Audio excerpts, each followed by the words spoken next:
Po цели 40 години во Штипе пронајдено наследството на славниот Сергеј Михајлов, основоположникот на музичкото училиште во општината. Документите кои ја изразуваат неговата последна волја се пронајдени во досието на Сергеј во Државниот архив. Се чува фонд, целокупен фонд под име Сергеј Михајлов.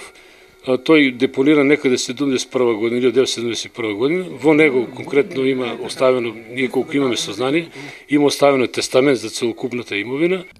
Единствен наследник на целокупниот имот на Михајлов е Штипското музичко училиште. Покрај другото, тој на него му остава и солиден паричен фонд.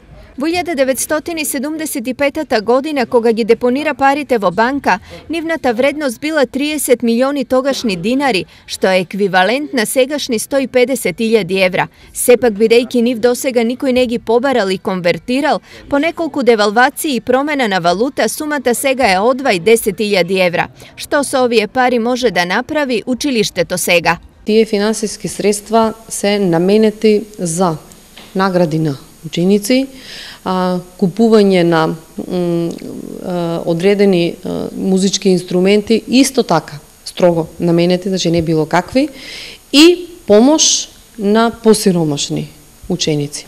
Значи не можеме тие финансиски средства било како да ги користиме. Сепак господинот Сергеј Михајлов си ја кажал својата последна желба, која што ние мораме да ја испочитуваме.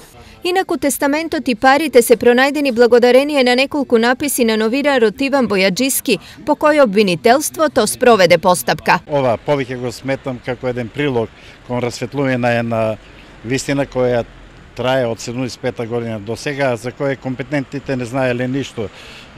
Значи, јас само сакав да се одложам на Сергеј Михајлов за сето оно што тој го направи за овој град. Инаку во Штип Сергеј Михајлов доаѓа во 1924 година од Русија, истата година ја поставува на сцена операта Паљачи од Руџеро Леонкавало, првата изведена опера во Македонија. Иницијатор е за формирање на средното музичко училиште и учител и педагог на многу генерации врвни музичари.